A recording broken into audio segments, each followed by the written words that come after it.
Paula Pant, the host of the Afford Anything podcast, likes to answer questions her listeners send in. This is a special episode where she also has saul-sehy from the Stacking Benjamins show join in the fun. Hi, Paula.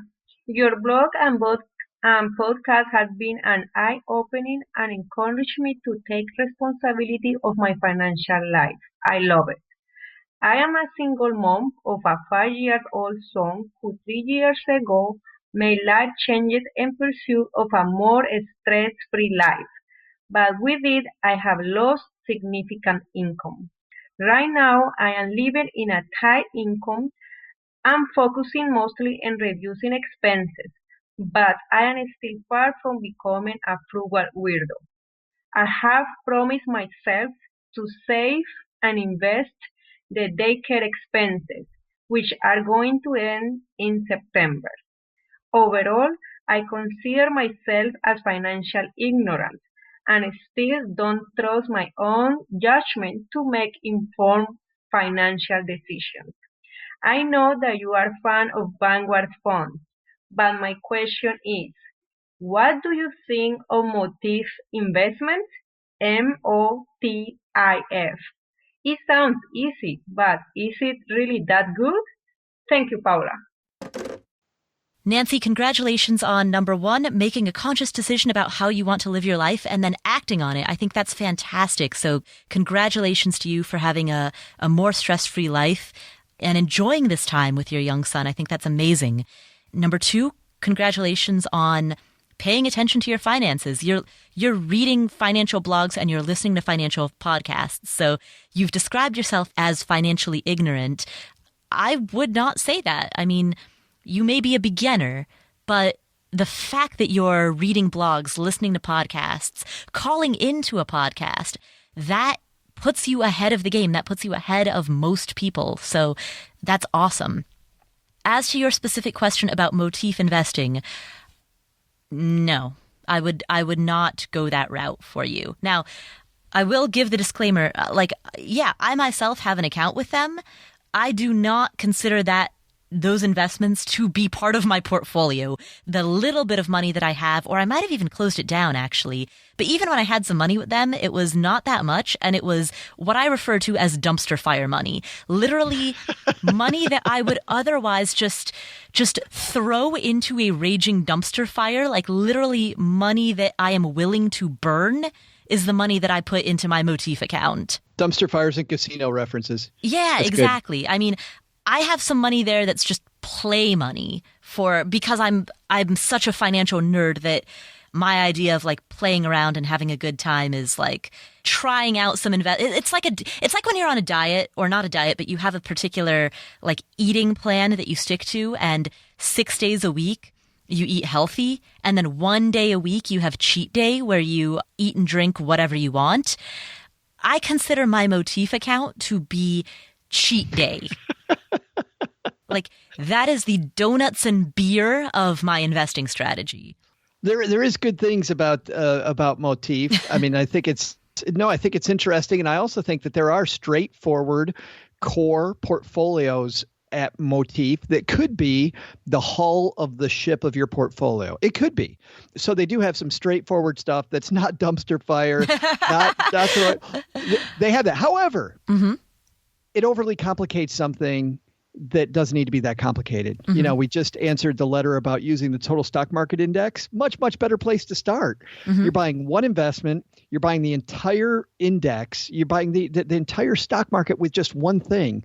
A Motif, by its definition, may have 4, 5, 6 different things inside. Looks a little complicated. They do some things inside of there that are cool and neat, but not anything that if you're just starting off you need. So I think they can do, Paula. Mm-hmm. It doesn't have to be a dumpster fire, but it is way more complicated than what she probably should be looking for. Yeah, absolutely. Well, and so the reason that I call it my dumpster fire allocation is... So the way that Motif is structured, especially for the listeners who are not familiar with it, they create funds around different concepts. So, in a Motif investing, you might have a fund that's based around various sectors like healthcare or oil, but it goes beyond just sectors. It's like they create these funds that are sort of sector specific, but really based on ideas or trends that are happening within society. And so they say, hey, if you want to get in on this trend, then here's a fund that allows you to do it. And what that does is, depending on which motifs you choose, it increases your sector-specific risk. And that's why, for me, it's dumpster fire money. Because when I get a wild hair and I'm like, ooh, that looks like kind of a cool trend. Artificial intelligence? Yeah, I want to get in on that. Sure, yeah, I'll get a wild hair and throw a little bit of like fun money there. But in terms of an actual disciplined portfolio, no, I shouldn't be making heavy sector bets on AI. I don't know enough about it to be able to intelligently do that. So I, as an amateur investor, as a person who does not read quarterly reports and who does not study balance sheets of companies, and who does not put in the time to be able to choose individual stocks or even to be able to intelligently choose specific sectors, I am much better off just sticking with a broad market index fund strategy, as is the case for you and for the vast majority of people listening to this podcast. The cool thing I like about Motif is if you are going to, just go after artificial intelligence or water or health, whatever the thing is that you're going after, you can track how well the person has done who created the motif. Mm-hmm. So they have a little bit of a track record. Instead of just throwing your money at one stock, you're buying several different ones. So in that way, you have a little bit of, it's not protection, but you do have a few more checks and balances when Paula has her, quote, wild hair moment. Yes, that is true, but I also would not, typically, if a fund manager outperforms the market, over time, this thing happens that's referred to as reversion to the mean. That doesn't necessarily, people who create motifs are not fund managers and have not been studied. But I guess the broader point that I'm making is that just because somebody may have outperformed the market for the past year or two does not necessarily mean that they will continue to do so in the next year or two. I agree with that. But if I've got a motif that's made by a person who's made 12 of them and they all seem to be performing fairly well versus one that it's Billy Bob, it's his first try, he did it with duct tape, I'm taking the person who's created 12 and seems like they might know a little bit about what they're doing. Maybe. But what percentage of your portfolio would you put there? Close to zero. Yeah.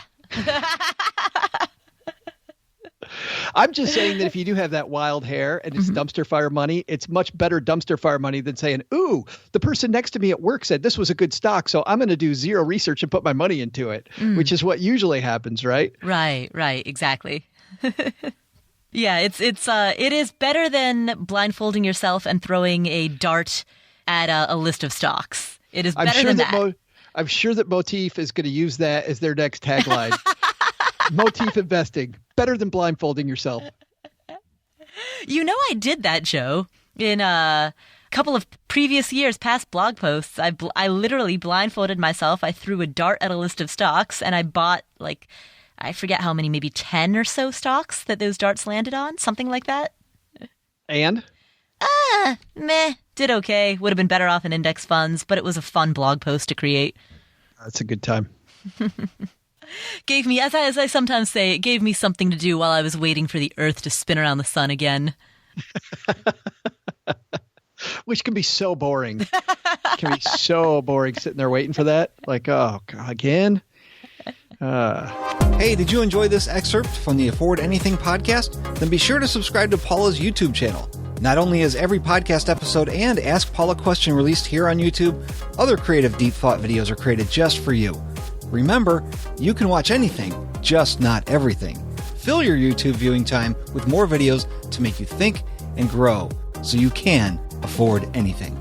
Go ahead, hit that little red subscribe button. We'll take care of the rest.